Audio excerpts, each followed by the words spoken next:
Hey there, welcome to Good to Know, the most positive show on TV. We celebrate the good stuff, and today's encouraging people are all known for uplifting others. I'm your host, Michelle London. Today, we're trying to blow you away with some amazing stories, and I know this Colorado woman's story will leave you stunned. A Michigan man is building one of the fastest cars in America, and he's ready to blow your mind. You may remember this first guy. We told you about his musical talent, but someone in his community is doing something extraordinary for his family. From the piano to the guitar, this Ohio musician can share his gift thanks to some new technology. Today, it's all about uplifting others, and it doesn't really take much. This Michigan woman is using Post-its, and her message is sticking to others. I'm your host, Michelle London. We have so much love to spread today. Welcome to Good to Know. We begin with a shining star out of Virginia who's played with some musical greats at some of the most iconic venues across the country. A special thank you to our storytellers. You always bring a positive tune to our show.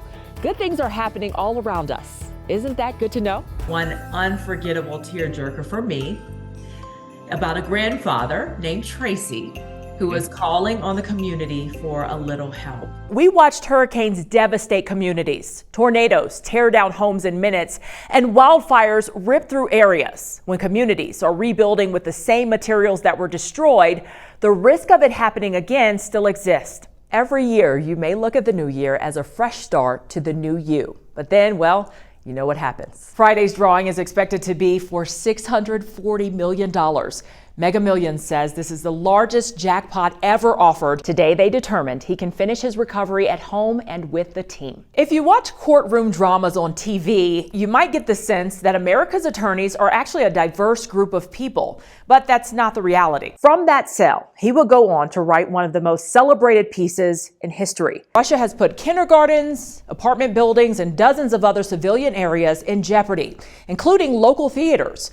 But Ukrainians keep fighting. The average price for a carton of eggs has more than doubled in the last year, going from $1.79 to $4.25. Well, according to a recent poll, a third of Americans made their New Year's resolutions about eating better. So we went to the experts for some of their best approaches.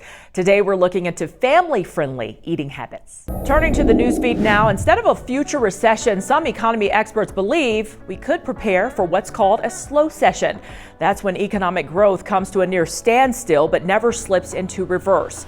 Moody's Analytics says our economy is not imbalanced like it was before other recessions in the past. Well, software company Salesforce says today it will lay off 10% of its workers and close some of its offices. The company's CEO points to a challenging environment and customers spending less. Employees who are laid off will receive nearly 5 months of pay and other benefits.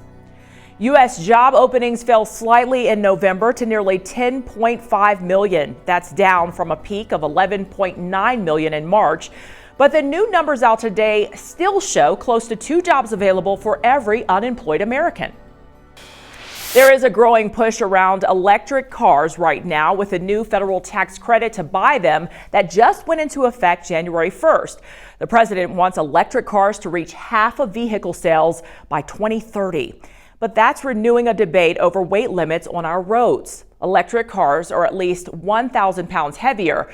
The trucking industry wants Congress to increase truck weight limits so it can transport more of these cars at once. The trucking industry argues the trucks would only be this weight for a short period of time while they're full. Well, financing a new or used car is getting even more expensive. New numbers out today from Edmunds shows a record number of Americans are committing to monthly payments of $1,000 or more. Heart conditions are getting new attention, with Damar Hamlin suffering a cardiac arrest on the football field during Monday night's NFL game. Heart disease is still the leading cause of death for men and women, but not all patients are given the same treatment. There are plenty of opinions on the best way to lose weight. Now, a new study by the American Heart Association is putting more of an emphasis on the amount of calories you consume compared to when you eat. The study found smaller meals throughout the day were actually more effective than other methods like intermittent fasting. A little more than a week after his cardiac arrest on the field, Damar Hamlin is now recovering at home. He was transferred from a hospital in Cincinnati to one in Buffalo earlier this week. In a tweet from the Buffalo Bills today, they say doctors at the Buffalo hospital ran a series of tests on Hamlin all day yesterday. Today, they determined he can finish his recovery at home and with the team. The number of police officers who died from COVID-related deaths dropped 83% last year. That's according to new national law enforcement data. 70 officers died from contracting COVID on duty in 2022, down from 405 officer deaths in 2021. Native American veterans may no longer be charged co-pays. Today, the Department of Veterans Affairs is proposing a rule to waive them. The VA says it's an effort to encourage veterans to seek regular primary care treatments. Well, a promising new drug could help kids recover from the most common form of pediatric brain cancer. For 3 children, the drug helped their tumors disappear completely. Doctors say this would create an alternative to chemotherapy. Well, a new artificial intelligence tool that's generating a lot of buzz right now is raising questions about the future of AI in education. After it was banned by one school district, we're looking into what could be next. Turning to the newsfeed now, last year's extreme weather events caused $165 billion in damage. That's according to new numbers from NOAA. It was the 3rd costliest year on record. Meanwhile, water temps in the ocean were the hottest ever recorded in 2022. That's according to an analysis from a group of scientists. More than 90% of the excess heat trapped by greenhouse gas emissions is absorbed in the oceans. More than 90% of U.S. drivers who buy a new electric vehicle could reduce their annual transportation energy cost by at least $600. That's according to a new study from the University of Michigan. However, the researchers found lower income households would continue to face high energy burdens due to electricity prices and cold winter temperatures impacting battery performance. President Biden announced today we'll be sending 31 Abrams battle tanks to Ukraine. This reverses original claims that these types of battle tanks may be unsuitable for fighting Russia. You work on the sun and I work on the moon. 10-year-old Emily Wilson and her little sister, 5-year-old Marley, Ooh, yeah, like with that. love piecing together this rather complex puzzle. Yeah, that fits perfectly. Teamwork, Oh, thanks. focus, and determination Okay, eventually leads to all those missing pieces coming together, forming one big picture. that. Emily and Marley's parents, Marty and Elizabeth Wilson, enjoy watching their daughters grow into their own. So Emily's 10, Marley's 5. Tell me about their different personalities. Emily is easygoing and let's Oh, we did it. go with the flow, whereas Marley is much more assertive. Emily, just let's work on Jupiter later. Let's just worry about them. The Wilsons, married for 17 years, will tell you that this family of 4 is their big picture and a dream come true. But it took a while to get here. The couple was married for 5 years when they decided to expand their family. Elizabeth, 38 at the time, easily became pregnant with Emily. No fertility treatments, no problems. So 2 years after Emily's birth, the Wilsons decided to try for baby number 2. And that's when the struggling started. After 3 years of trying, the couple knew their chances of conceiving were slim. She was capable of conceiving a child. There was just a challenge associated with the number of eggs that are available. So Elizabeth and Marty first started an online search for traditional adoptions. Then they learned about embryo adoption. It's when an embryo created for in vitro fertilization is adopted, then transferred into the adoptive mother, who carries the baby to full term. The Wilsons knew it was the perfect fit. They joined Snowflakes, a Christian embryo adoption program. They match embryo donors with adoptive families. Just how many embryos are frozen across the country right now? Well, Michelle, this is really going to amaze you, but in my estimation, it's well over 1 million embryos in frozen storage. Snowflake's Vice President, Kimberly Tyson, says this could be due to fertility clinics not informing clients about embryo adoption. She says this form of adoption is among the most cost-effective, at around $9,000. A traditional domestic adoption can cost up to $35,000. After months of paperwork and home interviews, the Wilsons were matched with their embryo, Marley Jade. who we now know as Marley. How long had Marley been frozen? She was frozen 18 years, which is unbelievable. The rest is history. Of course, carrying her was like, living the dream. She's a member of the family, like just as much as Emily is biologically. The Wilsons will tell you Flip it over. Marley is the piece that completes their family puzzle. Elizabeth and Marty hope sharing their story will inspire others to keep their options open. Don't give up on that dream and just keep going until it's, until you have what it is that gives you peace. In Parker, Colorado, I'm Michelle London reporting. The Tokyo Olympics helped raise awareness on prioritizing mental health in sports. Now athletes around the world are sharing the pressures they face at the top of their game. I talked with a former basketball player who related to Simone Biles' decision, turning his years-long struggle into success. There we go. Arzel Lewis knows what it means to be a champion.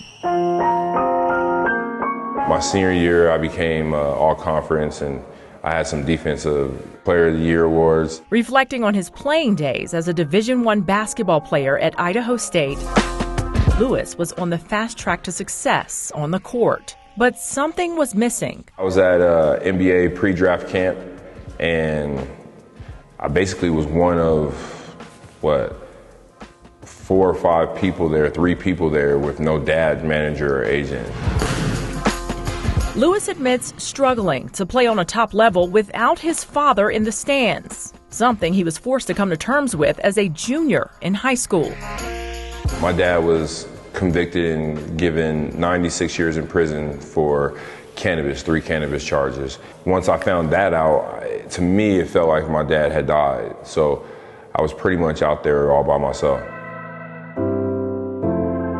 Arzel says those feelings of isolation brought on extreme pressure and insecurity that showed up during games. I didn't always shoot the ball when I was supposed to shoot the ball.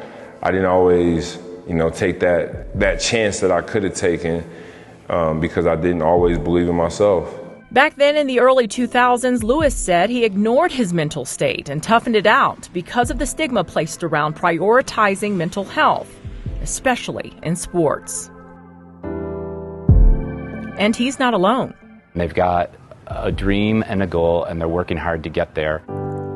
Dr. Steve Portanga, performance psychologist with iPerformance Consultants. And a lot of athletes often get into situations, particularly in the Olympics, which only happen every 4 years, that not only do they want to do it for themselves, but they want to do it for everyone that has supported them along the way.